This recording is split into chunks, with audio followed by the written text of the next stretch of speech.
Hey, ladies and gentlemen, boys and girls, mummies and daddies, welcome back to Neme Football Forum. During our conversation, celebrate the game. My name is Neme and I am your host on this show. Well, I want to sincerely apologize to all of you, my Neme Football Forum lovers, for taking too long to drop a video. I know this was not what I promised you when I started, but we know how things have been and no long talks. I am sincerely sorry, and I promise that this contentless period that lasted for a while will not repeat itself moving forward. I'll try my best. I promise.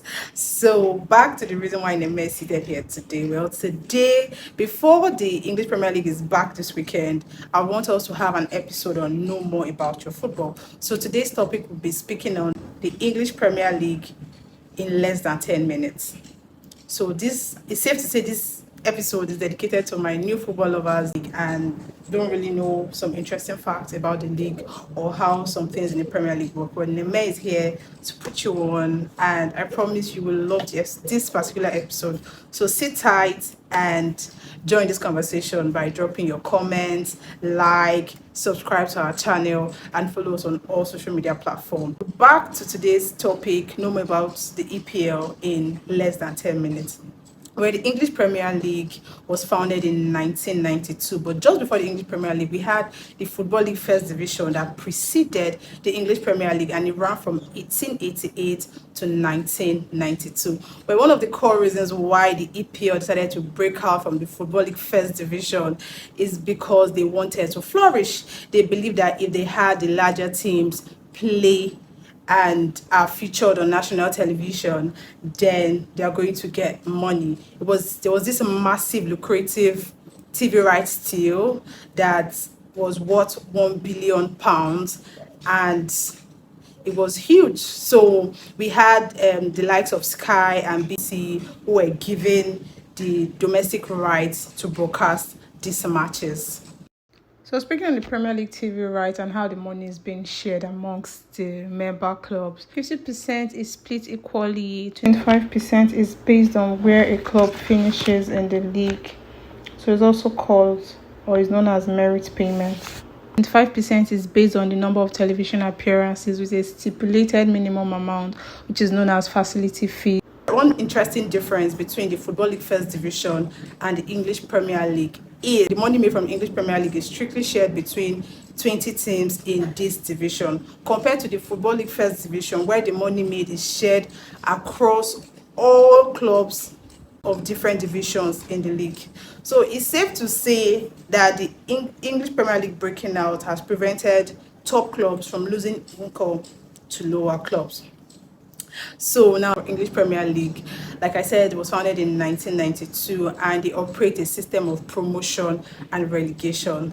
During this campaign, total matches played are 380 matches and a team plays 38 matches, both home and away. Let's also remember that the EPL involves 20 Premier League teams. Some of the cups that are played in English Premier League, we have the domestic cups and then we have the international cups. So the domestic cups, we have the FA Cup, we have the Carabao Cup, and this domestic cups simply means the 20 teams in England, while the international cup, which are the UEFA Champions League, the Europa League, and the Europa Conference League, are clubs, involves not just the English teams, but they are going out to meet other teams from other leagues like La Liga, Serie A, and so on and so forth.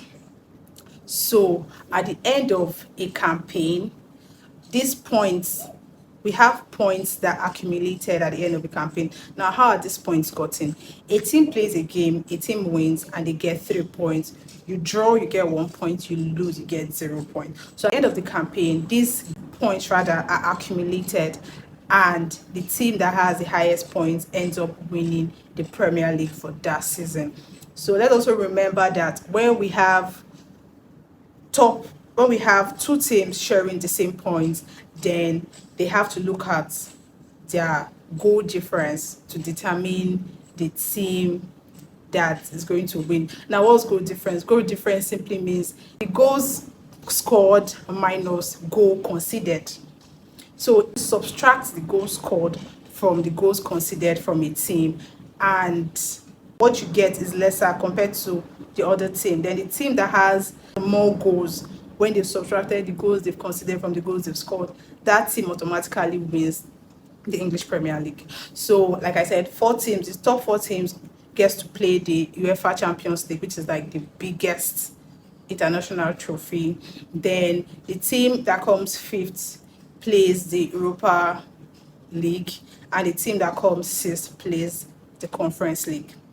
Now, looking at the bottom teams, the three teams at the bottom are automatically relegated. So remember I said EPL operates a system of promotion and relegation. Some people might think the football league first division is no longer in existence. Well, that's not the case. They are still in existence, but this time around, they are not like the second tier football. So this promotion and relegation that the EPL does is between the EPL and the Football League First Division, which is now currently known as the EFL, or some people call it the Championship. So the championship, the teams in the championship are promoted. The first two teams in the championship are promoted to the EPL, and then the third team that joins them from the EFL is a team that wins the playoff. That's between the third, fourth, fifth, and sixth team in the EFL. Whoever wins the playoff joins the top two teams from the EFL, and they are promoted to the EPL, while the bottom three teams from the EPL are relegated, they are demoted to the EFL. So it's also good to know that the EPL is a private owned company, and it has the 20 clubs in it as shareholders. So some of you might say, okay, if we have 20 teams currently in the EPL and they are relegated, how do they do their shares? So this is it. Usually at the end of the season, there's this AGM, which is an annual general meeting that takes place, and then we have teams that have recently been relegated. They also appear for that meeting, but what they come there to do is to transfer their shares to the teams that have just been promoted to the EPL. So some of the teams that have won, we have just 7 teams that have won the English Premier League, and we have Manchester United with the highest trophies. We have Liverpool, we have Manchester City, we have Arsenal, we have Chelsea, we have Blackburn.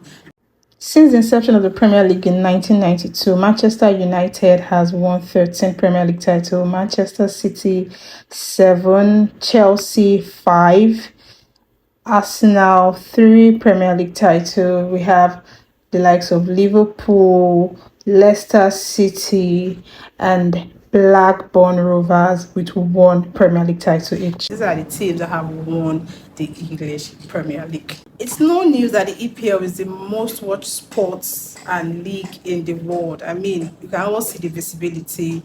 Every footballer aims and wants to play in the English Premier League. We know the kind of money they make from it, the TV rights as well.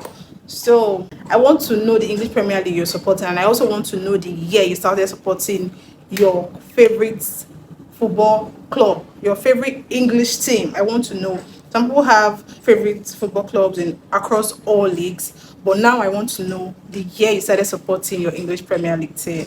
So let me know in the comment section down below, and we will see you on our next episode. We're so glad the English Premier League is coming back this weekend. We have waited too long, and it's like living and breathing without air.